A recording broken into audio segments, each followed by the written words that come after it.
Hi there, my name is Ray.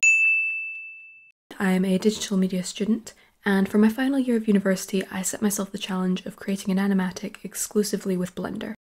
I know there isn't exactly a shortage of videos like this on YouTube, with endless tutorials and comparison videos and challenges. The difference here is that a lot of these are by professional artists, many of who have worked in the industry for a long time and who have those transferable skills. I am not that. I can do character illustration, and I do have a beginner's knowledge in animation, but I've never done any 3D modelling in my life, and I often have to pause a tutorial to look up another tutorial. I wanted to explore an option of free software because I think animation should be accessible to everyone regardless of budget, and I wanted to see if Blender was beginner friendly even if you're relatively inexperienced. This is in no way meant to be a tutorial, but rather an honest summary and reflection of my experience. So let me take you through the entire process of making this animatic using Blender, from start to finish, as an animator that just barely knows how to animate.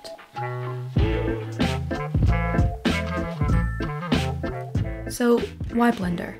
I had considered a few options, including Krita, Pencil 2D, Sketchbook, OpenToons, and a few others, but I eventually settled on Blender because I was starting to get overwhelmed, but also because it has a really impressive range of 3D and 2D capabilities. I'd originally planned to maybe make an environment in 3D, maybe an Unreal Engine, to plan out the camera movements before screenshotting and animating over them, but in Blender it turns out I can do both in the same program. I could also add hand-drawn touches to 3D models using the greasepencil tool, which I was very excited to learn. The downside of all these features is that there is a bit of a learning curve. Here's me opening the program for the first time, and I really feel like you can see my hesitation. So, I collected a couple Blender tutorials and started to learn the basics, during which I began to plan out the animation.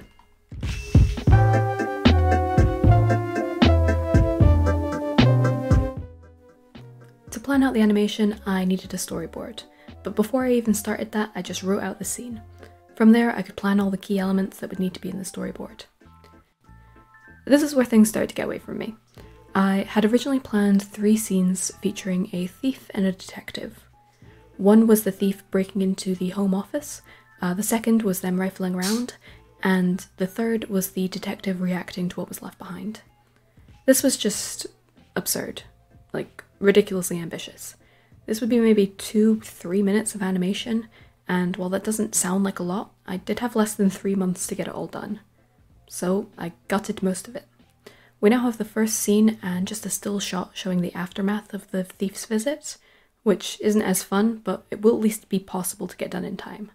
The next step, because let's be honest, I've been putting it off, is to actually start making the environment in 3D. I decided to see what assets I could find online first, because I'll be damned if I also had to model everything from scratch.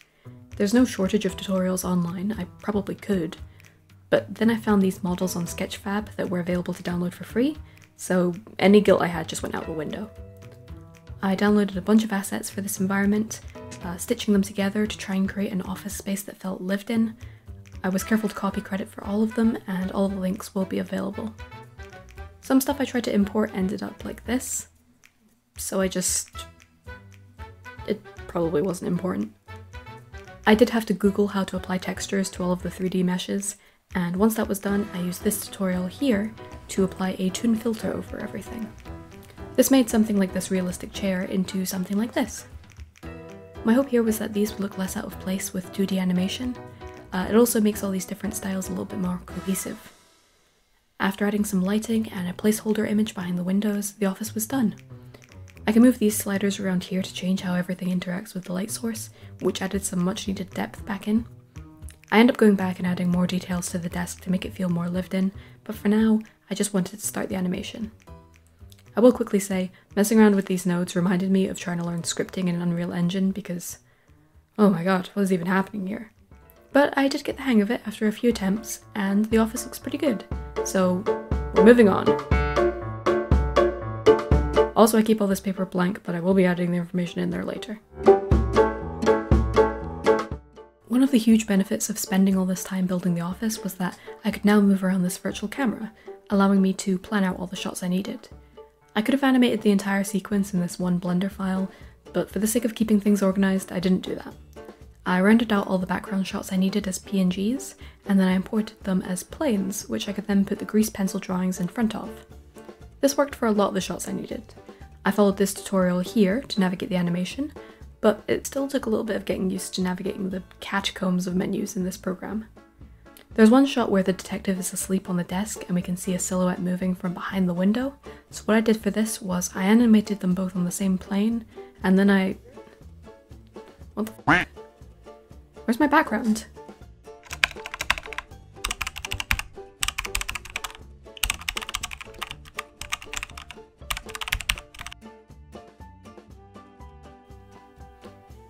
Pink surfaces mean that Blender could not find the file texture.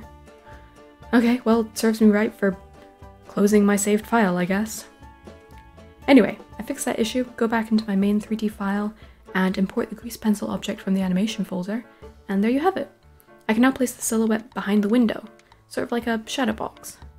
I use this technique for every shot, animating it in its own file before importing it into the main 3D project. It's around this point I rearranged some things on the desk to make it feel a little bit more— Oh my god! Okay, so I arranged some things on the desk to make it feel a little bit more natural, and then carried on with the animation. It was around this point I had another slip up where, no matter what I did, I couldn't seem to get the onion skins to show. I'd found another option for it here, and here. Opacity on 100%, I even changed the colours in case that was the issue.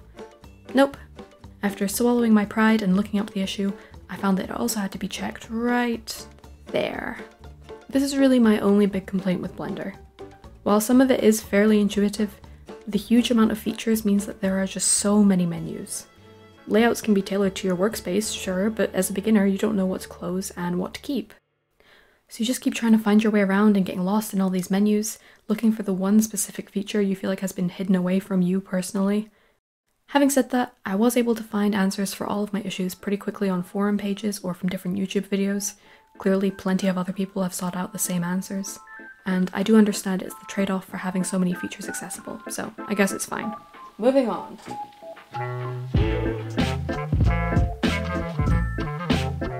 Cleaning up the animatic took the most time over every other part of this project, by far. It wasn't necessarily difficult, and I did find a few features that made it easier, like this one where you could change the thickness of all your grease pencil lines after they've been drawn, or how you can edit individual lines without losing detail. I thought those were great. But the sheer amount of drawings needed just by the nature of animation really sucked up a lot of time. But we got through it. I put the clean animatic into the 3D scene and exported everything as separate layers. Now all that was left was editing it together. Opening the video editing window was a little daunting at first, but much easier to grasp as a basic timeline tool. Because I exported everything separately, I could layer up the scene and edit elements separately, like here, where I have the foreground shifted out of focus. This was to replicate how a camera might focus on the scene. Unfortunately, this is where my laptop started to struggle. I hadn't really found any issues rendering any of the scenes or playing them back in real time, but something about editing it all together really got my fans worrying, like my laptop was about to take off. Oh dear god, make it stop! But even though I was editing at a crisp 12 frames per second, everything exported pretty quickly, so I could save sections of the video and watch them back to check how it was looking. I could also swap out backgrounds pretty painlessly when I decided to change a camera angle, which was another benefit to rendering everything out separately. Which left us with the finished animatic. So, how did I find the whole experience? Really, pretty good. As I said, there was definitely a bit of a learning curve, and I did have some technical issues throughout, but the vast amount of resources available online meant I could troubleshoot any problems I had and work past them. I will add though, save frequently, because sometimes the buffering does start to feel like, oh god, when is the last time I saved? The main issue I kept bumping up against was underestimating just how long it would take, even with my initial idea trimmed down, but I don't think that was Blender's fault. It was my first time making a long scene like this, and inexperience definitely meant a lot of silly time sinks, like not labeling and organising all the 3D objects in the scene until there were far too many to navigate. But despite that, I was able to learn how to use grease pencil for 2D animation, put it in a 3D scene, and end up with an animatic I'm still pretty proud of. There's definitely some things I would change, but going from not even knowing how to navigate the program to this, I think that's great. And of course, this didn't even touch on 3D animation or rigging, but I saw no shortage of videos for those either, so I don't see why I wouldn't be able to learn those things from scratch just like I did with this. Overall, Blender is an incredibly powerful program, which I can't believe we get to use for free. It can seem a bit overwhelming at first, definitely, but I set out to see if it was accessible for a complete beginner, and I really think it is. And that's it. Making videos is also pretty new to me, so I hope this was helpful. Please feel free to leave your thoughts and tell me about your own experiences learning a new program. The link to the animatic will be in the description below, as well as all the tutorials mentioned in the video. Thank you for watching!